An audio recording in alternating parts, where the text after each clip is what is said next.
No, not really. That I have been perusing projections today.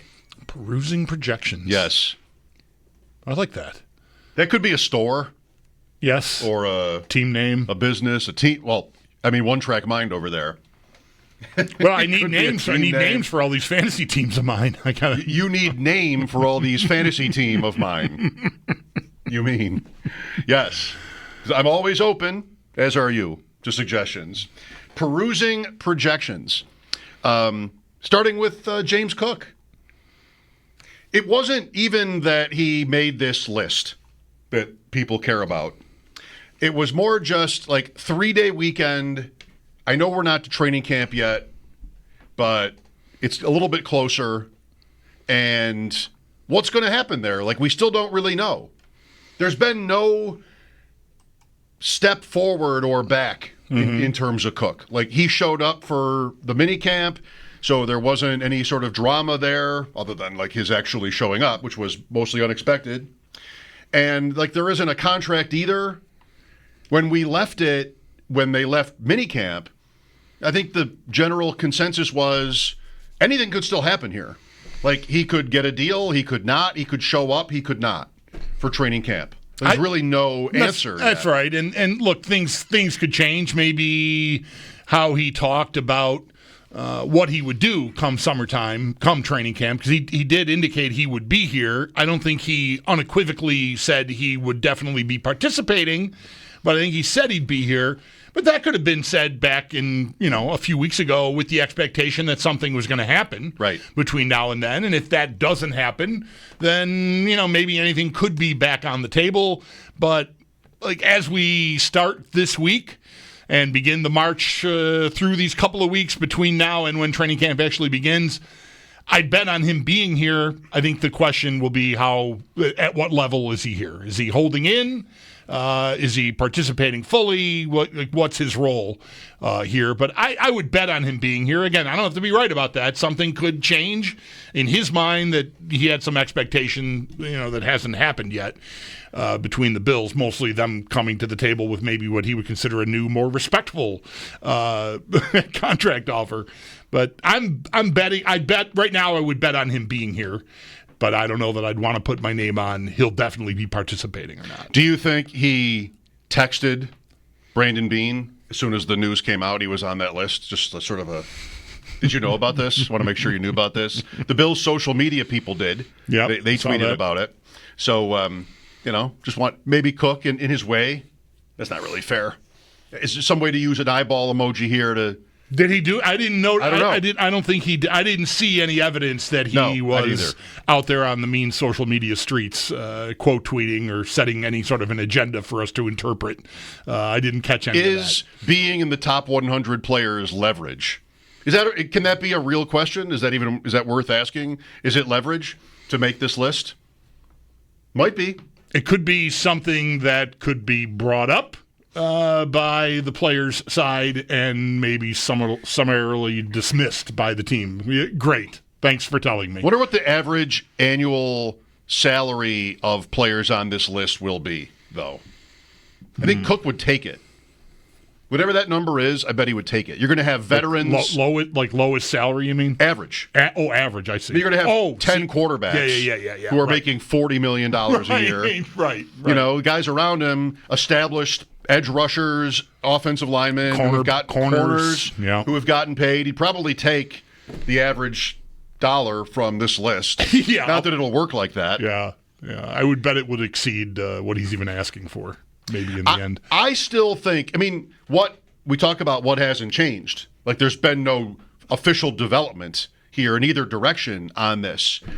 I still think, speaking of things that have not changed, there's a chance that the Bills, and you've said this more often than I have, that the Bills really don't see him, Cook being worth that much.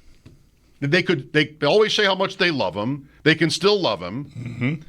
They can still understand and appreciate the career he's had so far, the season he's coming off of, everything. But he's still never going to be on the field on third down, right? Like Ty Johnson is going to be that running back. Right. The Bills do not need him. He's not a bell cow, anything close. He's not good. He's not good at one aspect of being on the field on third down, and so we got a team that's trying to win the Super Bowl, and they're going to put the guy out there that's better at pass protection if called upon. So he's closer to a committee back Yeah. than he is like a full-time three-down Barkley-esque kind of player. And, even from the first day when Bean called him a sub back, he starts now, but he gets subbed now. Instead of being the sub, he gets subbed. Right. So that hasn't really changed. The Bills could still, just pragmatically be like, this is kind of what it is. I mean, we're not going to why would they do that? Why would they change his role? He's not huge. They don't probably want him to play too much of a role, too many snaps for that, like it's been already. Yeah. I've said how many times about going into last year and the philosophy, the identity they established the previous year. Why would they change that? It was successful. Same now. Why would the Bills go into 2025 thinking that they have to be different offensively? They're going to try to be the same team, I think. And the personnel is largely the same. That includes 100% their backfield. Right. So here's what we want you to do. We've already shown you, everyone, what our vision is, our plan is for you. It's not going to be different. He's a year older, but he's still not old. So It's not going to be different. Yeah. What's that worth? I don't see that changing at all. In fact, I might posit that if there's going to be any change in snap share there, I would think he'd be on the losing end of it.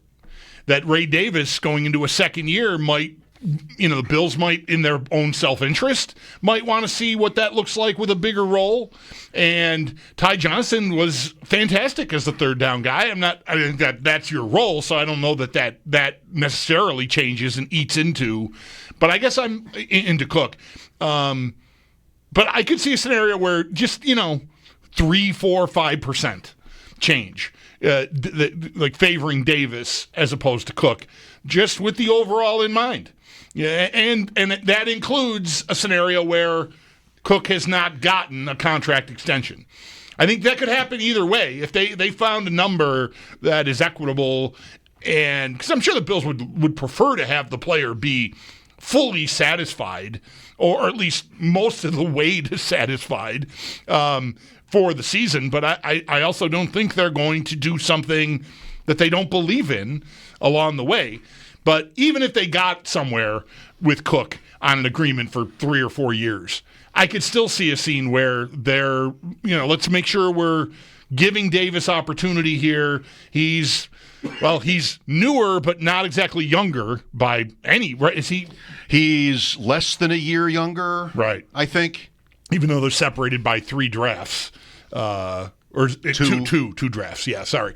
And I could just see them wanting to see what they have in him, preparing for the future. So it is more if they don't get something done with Cook, I suppose, than if they were to. He's 6 weeks younger. Okay. Davis. All right. So that is less than a year. I was not wrong.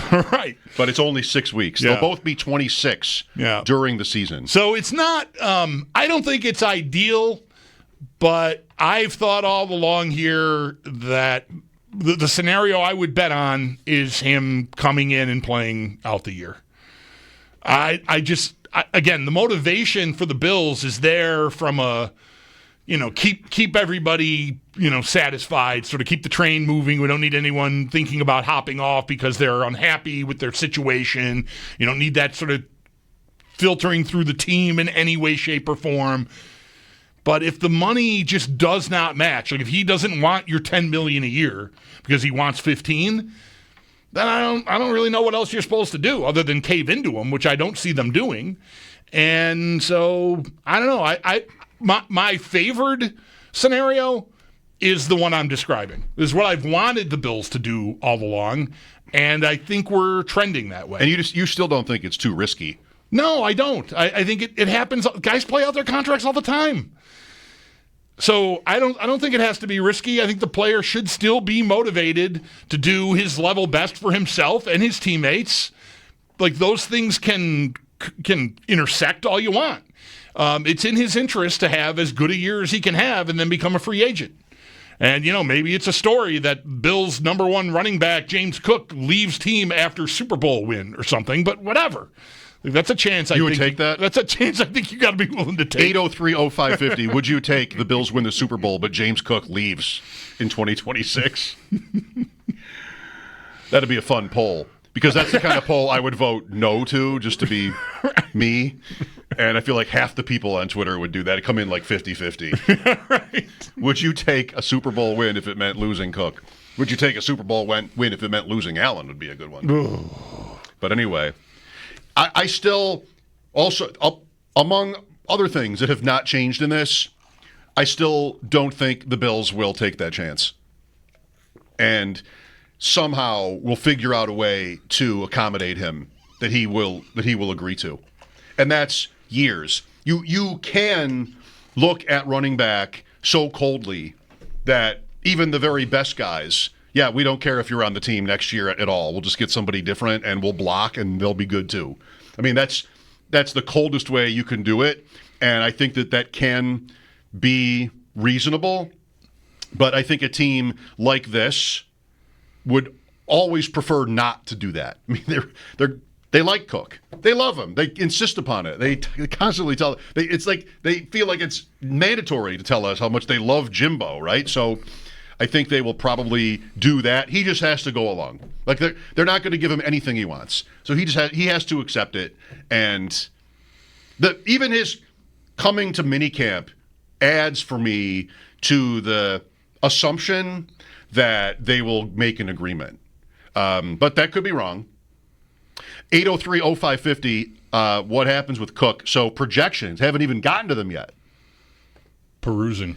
I was perusing projections, and Mike Clay is my number one when it comes to projections for stats. Familiar.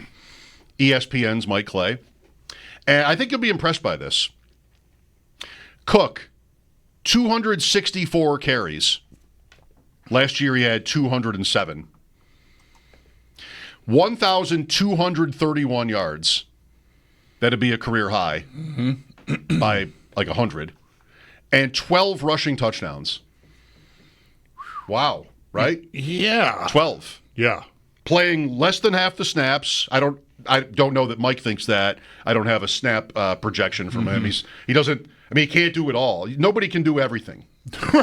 Right. So there isn't a snap share here, I think. But 12, 31, and 12 on the ground, and then 285 and 2 on 37 catches. That's close to last year. Last year had 32 receptions and 2. It's very close to last year. I mean, easily a season you would take. Oh my gosh. I mean, not accounting for injuries. To back up 16 touchdowns with 12, and then what is it? 2 more receiving to go along with it. Yeah. I mean, that is a season you should sign for right away. I'm not sure where I would expect the extra 60 or so carries to come from there, or 57, whatever the number was, more than last year's. But that could happen. What are we talking? It's a couple of carries a game, and he did miss one entire game last year, right? Cook, he missed the Jet road game. Right. Yeah, where do they come from in these stats? Because they don't come from Allen. 114 for Allen. Last year had 102. Davis, 113 last year. On here, 106. It comes from either more plays run or fewer passes. I don't know. I have to look into that. Because Mike, I mean, you can tell by the specificity, I think, of these numbers. He's not fooling around. Right. Like, it's not just those aren't throwing it at the wall. Right. So. Well, I mean, that's a year you'd have to be happy with, regardless of the contract. Maybe that's a year that would slow down the folks like me who are so quick to dismiss the idea of keeping him around, because it's sustainability on the touchdowns and growth. Really, whatever. It's more yards. It's a couple hundred more yards. So that is growth. And I would consider 12 touchdowns on the heels of 16 still, like, that would be very good. kind of to the extent that you might think, oh, well, maybe I should have signed him. The price is just going up and up and up. And I wonder, like, that's where Cook and what his mindset is could play a part in this. Because if he has that year, then the price does go up for anyone who wants to sign him on the open market, I think, and that would include the Bills. And maybe that's a scenario where you should have just made the best deal you could here, but if Cook bets on himself and puts that year up, he should waltz into free agency ready to become a very highly paid dude, I would think, if he has that kind of year. I wonder what that even looks like. Is that $15 million? No. Not in my opinion. Could be, but no. That's what's interesting about it. Many things about it are interesting. That season that's probably another Pro Bowl. Mm-hmm. You know, maybe the Bills are in the playoffs again. I mean, they probably will be. Make a run. And now you've got a guy that has performed over 1,000. If this exact line happens, over 1,000 yards 3 straight years, is only 26 next offseason. Backed up a monster touchdown season with another very strong touchdown season. Right. Now we're at, this would be exactly 32 over 2 years, 28 rushing touchdowns over 2 years, which very well could lead the NFL.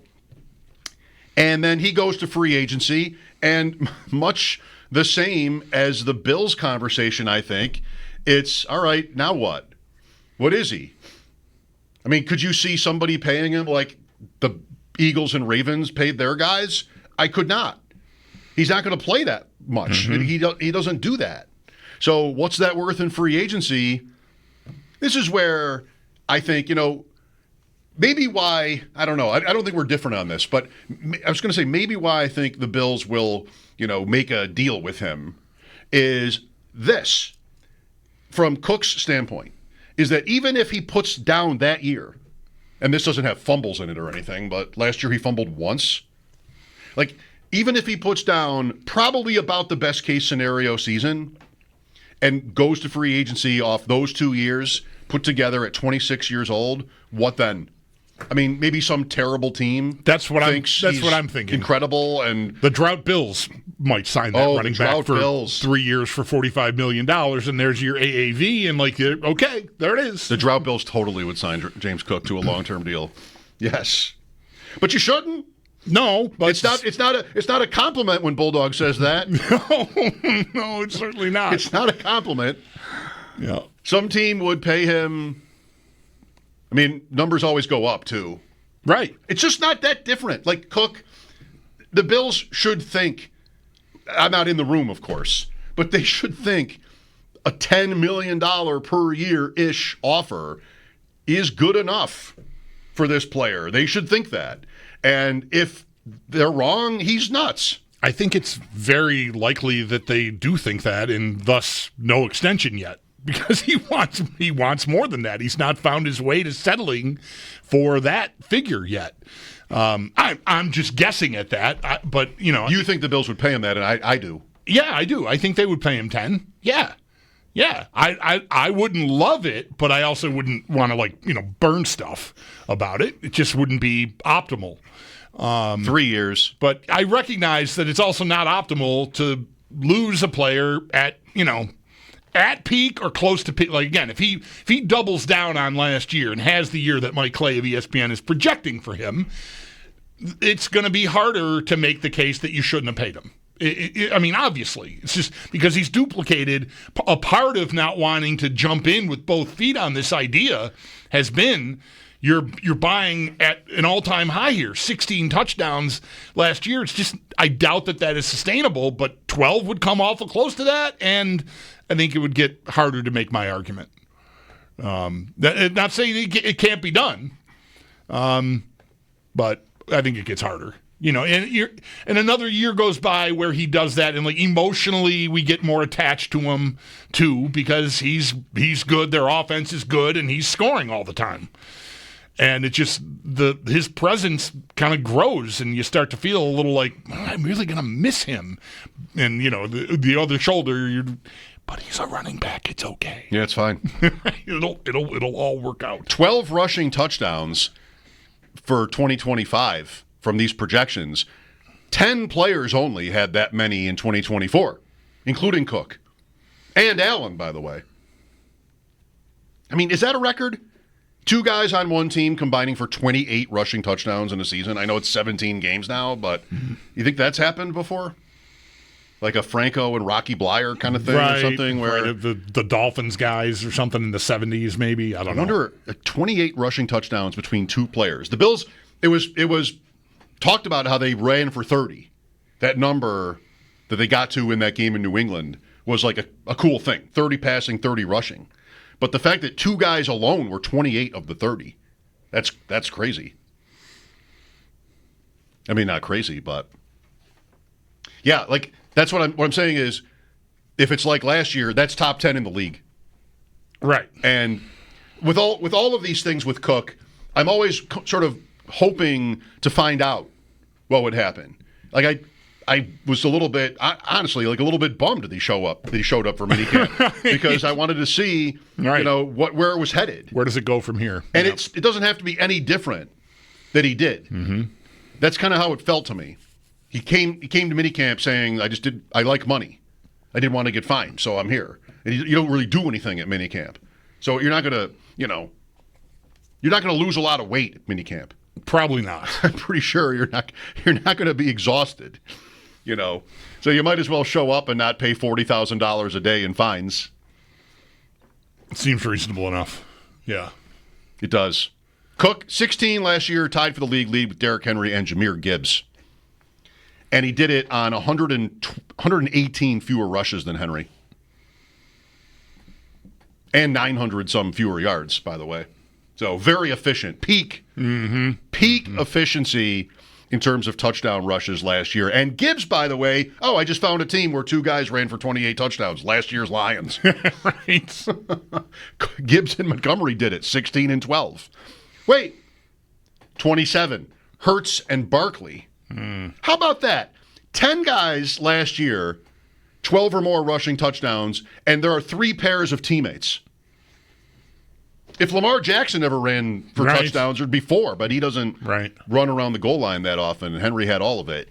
Bills, Lions, Eagles had teammates that ran for 27 or more touchdowns in one season last year. So we didn't need Franco Harris. No. To find one another team. Let me check my notes, too, last season. Has that ever happened before? Yes, Mike.